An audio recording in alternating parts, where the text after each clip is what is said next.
Hi అండి. తెలుగు కథల ప్రపంచంకు స్వాగతం. ఇవాళ బాలమిత్ర తెలుగు కథల సంచిక నుంచి బ్రహ్మవరం అనే మరో కథను వినేద్దామండి. పూర్వం పక్షులన్నీ ఒకచోట సమావేశమయ్యాయి. వాటిలో హంస మాత్రం రాకుండా దూరంగా కూర్చున్నది. అప్పుడు పక్షులన్నీ హంసను తోలనాడాయి.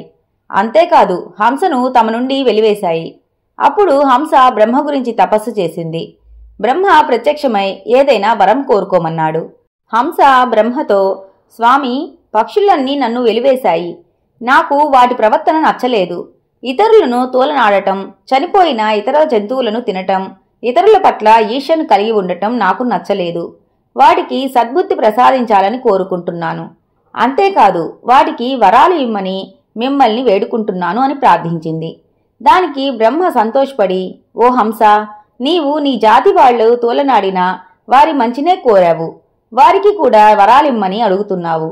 కనుక నీ మాట మన్నించి కోకిలకు మంచిగా పాడే కంఠాన్ని అనుగ్రహిస్తున్నాను. నెమలికి నాట్యం ప్రసాదిస్తున్నాను. దానికి సొగసైన ఈకలను కూడా అనుగ్రహిస్తున్నాను. చిలుకకు ముద్దుగా మాట్లాడే శక్తిని ప్రసాదిస్తున్నాను అని వరాలు ఇచ్చాడు. వరాలు ఇచ్చిన వెంటనే హంసతో, ఓ హంస, నీకు ఏం వరం కావాలి అని అడిగాడు. దానికి హంస, ఓ చతురాననా, నాకు ఏమీ వద్దు. నీ దయ ఉంటే చాలు, అదే నాకు 10,000 అన్నది.